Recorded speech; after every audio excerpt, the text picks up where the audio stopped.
महाराष्ट्र का medical registration process start हो चुका है। इंपॉर्टेंट नोट, महाराष्ट्र का registration MBBS, BDS, Ayurveda, homeopathy, physiotherapy सभी कोर्सेज के लिए कॉमन ही होता है। एज पर शेड्यूल आप चेक करने के बाद आपको पता चलेगा कि 17 to 23 इस डेट में आपको ये रजिस्ट्रेशन फॉर्म भरना है। नेक्स्ट शेड्यूल अभी तक पब्लिश नहीं हुआ है, कुछ जैसे ही पब्लिश होता है we will update on our group. So ये फॉर्म कैसे भरना है, ये पहले वीडियो एंड तक देखिए और उसके बाद ही अपना फॉर्म भरना स्टार्ट कीजिए। रेगुलर महाCET.org इस पोर्टल पे आपको आना है। कैप रजिस्ट्रेशन 2024-2025 इसमें जाने के बाद थोड़ा स्क्रॉल डाउन करके आपको नीट यूजी इस कॉलम पे क्लिक करना है। यहाँ पे आपको लेफ्ट साइड पे न्यू रजिस्ट्रेशन टैब दिखाई देगा, इस पे आपको क्लिक करना है और आपका फॉर्म स्टार्ट हो जाएगा। कुछ इंस्ट्रक्शंस आएंगी, वो पढ़ लीजिए। पासवर्ड कैसे क्रिएट करना है वगैरह यहाँ पे लिखा है। ये पढ़ने के बाद नेक्स्ट पे क्लिक कीजिए। आगे आपको आपका नीट का roll number, application number, birth date ये देनी है। आगे आपको मोबाइल नंबर और ईमेल आईडी वेरीफाई करना है और क्रिएट अकाउंट पे क्लिक करना है। इंपॉर्टेंट नोट, आपका एक ही फॉर्म भर दिया जा सकता है महाराष्ट्र के लिए, तो रोल नंबर और एप्लीकेशन नंबर के साथ वो एसोसिएट रहता है, तो कुछ मिस्टेक ना कीजिए ताकि आपके कौन से भी एडमिशन प्रोसेस में आगे कुछ प्रॉब्लम नहीं होगा। एक स्टूडेंट एक ही फॉर्म भर सकता है। आपका मोबाइल नंबर, ईमेल आईडी जो नीट के वक्त दिया था वही देना महाराष्ट्र प्रोसेस के लिए इंपॉर्टेंट नहीं है। You can change your email ID and mobile number here. So ये वेरीफाई करने के बाद क्रिएट अकाउंट पे क्लिक कीजिए।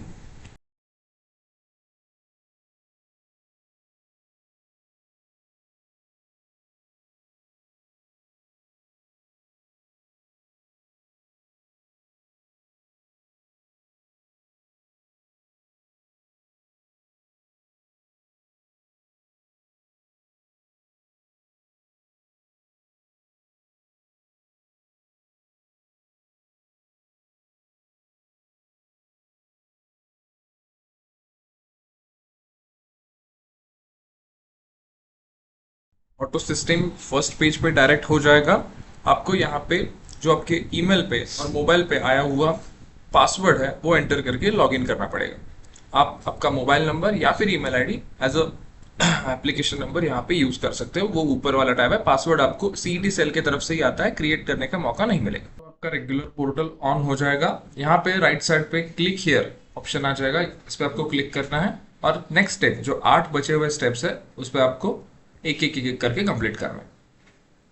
पहला इंपॉर्टेंट पॉइंट, पर्सनल डिटेल्स, नाम ऑटोमेटिकली आ जाएगा जो आपने नीट में फिलअप किया था।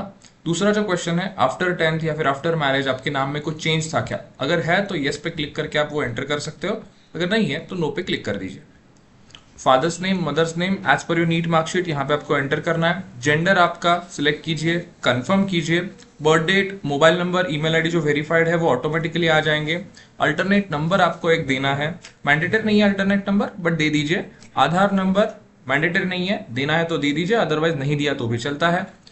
रिलीजन आपका जो भी है वो सिलेक्ट कीजिए, अगर आपका बुद्धिस्ट रहेगा, क्रिश्चियन, मुस्लिम कुछ रहेगा तो प्रॉपरली मेंशन कीजिए।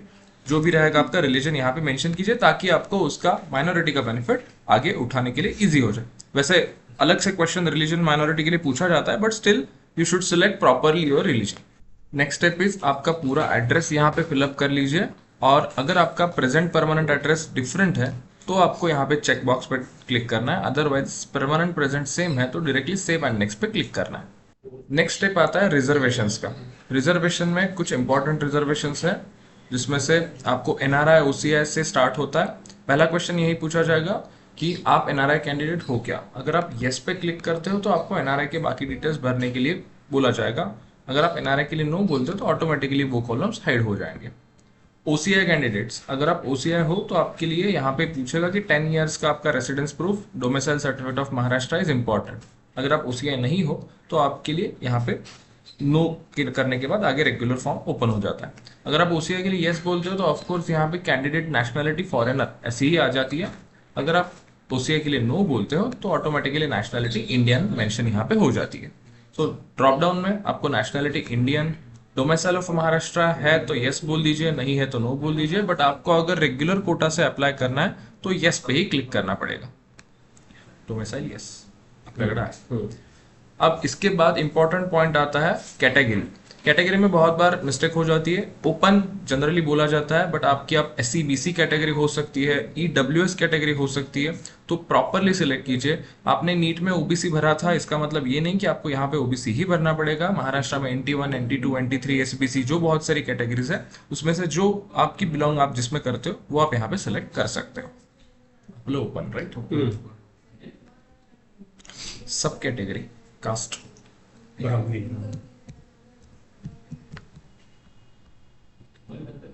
सबकास्ट मेंशन करना है। आपकी जो सबकास्ट रहेगी वो टाइप करनी पड़ेगी। एनुअल इनकम स्लैब्स जो दी है उसमें से एक आप स्लैब सेलेक्ट कर सकते हो। आपका रेसिडेंस कहाँ पे है, यहाँ पे कुछ ऊपर नीचे हो गया तो नो प्रॉब्लम। आपका ग्राम पंचायत हो, महापालिका हो, नगर पालिका हो, जो भी आपको एक है वो सिलेक्ट करना है। महानगर पालिका। हाँ, अब उसके बाद कुछ स्पेशल रिजर्वेशंस आते हैं, जिसमें से हैंडीकैप रिजर्वेशन, ऑर्फन रिजर्वेशन और माइनॉरिटीज। सो पहला डिसेबिलिटी के लिए अगर आप यस बोलते हो तो ऑटोमेटिकली ये पूछेगा कि आपका जो 17 सेंटर्स पे जाके ऑफिशियली वेरिफिकेशन करने के बाद आपको सर्टिफिकेट मिला है तो आप यहाँ पे यस बोल दीजिए, अदरवाइज आप नो ही कर दीजिए। और बाकी जो हैंडीकैप है ही नहीं वो तो नो पे सिलेक्ट करेंगे। ऑर्फन, अगर आप ऑर्फन में आते हो, यस बोलने के बाद आपको यहाँ पे पूछेगा women and child development department का आपके पास सर्टिफिकेट है क्या। अगर है तो ही आप यस पे क्लिक कर दो, अदरवाइज नो पे क्लिक कर देना। माइनॉरिटीज, आप माइनॉरिटीज में कौन से आते हो तो दो टाइप की माइनॉरिटीज रहती है। तो पहले अगर आप कौन सी भी रिलीजन माइनॉरिटी के लिए क्लेम करना चाहते हो, यस क्लिक करने के बाद वो पूछेगा मुस्लिम, क्रिश्चियन, जैन कौन सा आता है क्या। तो स्पेशली जैन और बुद्धिस्ट ये जो लोग रहते हैं उनके लिए आपको यहाँ पे मेंशन करना इंपॉर्टेंट है। वो भूल जाते हैं, नॉर्मली वो कंसिडर कर देते हैं ओपन मेरिट में। अगर आपकी माइनॉरिटी कौन सी भी नहीं है तो नो पे आप क्लिक कर सकते हैं। लिंग्विस्टिक माइनॉरिटी, अगर आप यस पे क्लिक करते हो तो यहाँ पे हिंदी, कन्नड़ा, सिंधी ऐसे ऑप्शंस आ जाएंगे। अगर आपकी ऐसी कौन सी माइनॉरिटी है तो आप यहाँ पे सिलेक्ट कर सकते हो, नहीं है तो आप नो पे क्लिक करके सेव एंड नेक्स्ट पे जा सकते हो। इंपॉर्टेंट पॉइंट इतना ही है कि अगर आप इसमें से कौन सा भी पॉइंट सेलेक्ट कर रहे हो माइनॉरिटी का, तो उसके लिए लास्ट में आपको डॉक्यूमेंट अपलोड करना पड़ेगा। एक तो इसका मेंशनिंग आपके लिविंग सर्टिफिकेट पे होना चाहिए, प्लस 100 रुपए के स्टैम्प पेपर पे आपको एफिडेविट देना पड़ेगा, वो सबमिट करना पड़ेगा। उसके बाद 10th एंड 12th के डिटेल्स हमें फिलअप करने हैं। 10th आपका कौन से ईयर में हुआ था, आपका अरबी, उर्दू, पर्शियन ऐसा कुछ उसमें लैंग्वेज था क्या। उसके बाद आपका पासिंग महाराष्ट्र से हुआ है, महाराष्ट्र से बाहर से हुआ है, आपका डिस्ट्रिक्ट कौन सा था, ये सब, तालुका कौन सा था, ये यहाँ पे भरना पड़ेगा। 12th के डिटेल्स में आपको 12th मार्कशीट पे कैसा नाम है वो फिलअप करना है। बाकी सेम डिटेल्स, कहाँ से पास किया है, कौन से ईयर में पास किया है, वहाँ का रोल नंबर, कौन से डिस्ट्रिक्ट से, तहसील प्लेस से, ये सब मेंशन करना है। और उसके बाद आपको सारे फिजिक्स, केमिस्ट्री, बायो, इंग्लिश के आपके 100 आउट ऑफ मार्क्स जो है वो भरने हैं।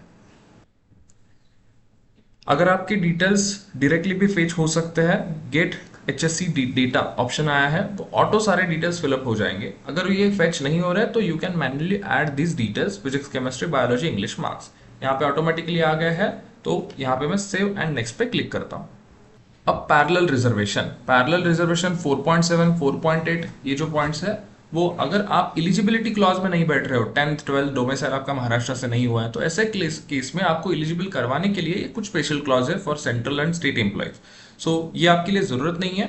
अगर आप नॉर्मली एलिजिबल हो ही, 10 12 डोमिसाइल सब आपका है, तो आपको यहाँ पे नन पे क्लिक करना है। नीचे जो रिजर्वेशन दिया गया है D1, D2, D3 is for defence, MKB Maharashtra Karnataka disputed border, HA hilly area का रिजर्वेशन, इसमें से कौन सा भी रहेगा तो आप सिलेक्ट करके जा सकते हो। यहाँ पे मल्टीपल भी सिलेक्ट हम कर सकते हैं। और कौन सा भी ऐसा रिजर्वेशन नहीं है तो आपको नन पे क्लिक करना है, सेव एंड नेक्स्ट पे क्लिक करना है। Course selection, MBBS, BDS, A group, Ayush B group और अलाइड कोर्सेस C ग्रुप, तीनों के लिए आपका फॉर्म ऑटोमेटिकली कंटिन्यू कंसिडर किया जाएगा।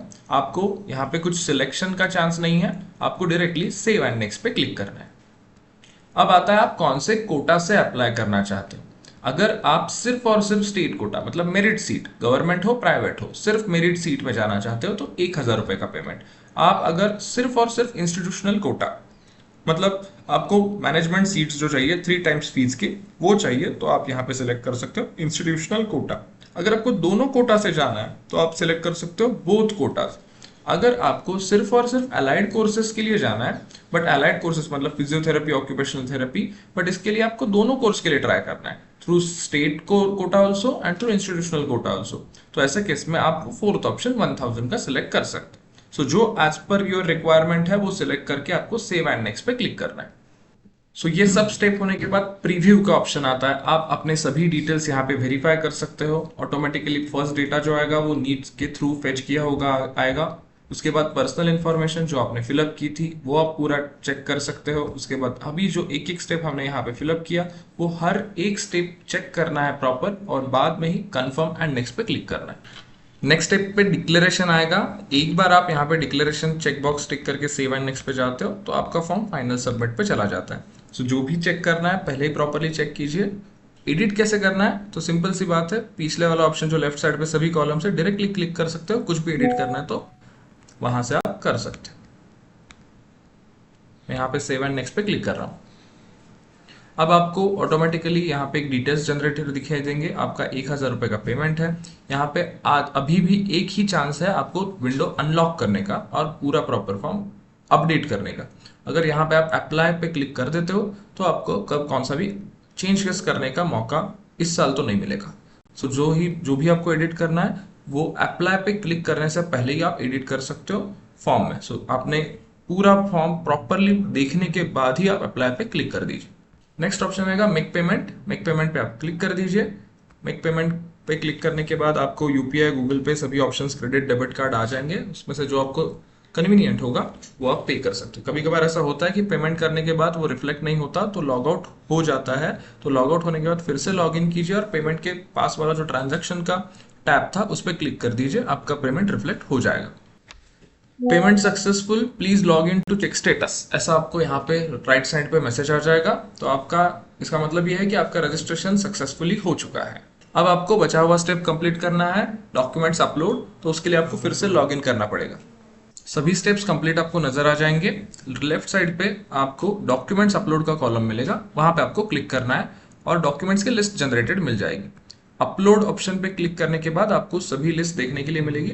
एडमिट कार्ड हो, नीट का मार्कशीट हो, लिविंग सर्टिफिकेट हो, डोमिसाइल हो, 10th 12th, उसके बाद मेडिकल फिटनेस, प्लस आपके कोई कैटेगरी रिजर्वेशन, स्पेशल रिजर्वेशन रहेगा तो वो भी सारे डॉक्यूमेंट्स का लिस्ट आ जाएगा। एक एक करके डॉक्यूमेंट्स आपको अपलोड करने हैं। फाइनल सबमिट पे क्लिक करने के बाद आपको फिर से आपको डॉक्यूमेंट चेक करने हैं तो आप यहाँ पे चेक कर सकते हो। अपडेट का ऑप्शन करना है तो इसके बाद फिर से अपलोड पे जाके आप डॉक्यूमेंट्स फिर से री अपलोड कर सकते हो, बट ट्राई कीजिए कि पहले बार भरते वक्त ही प्रॉपरली भर दिए।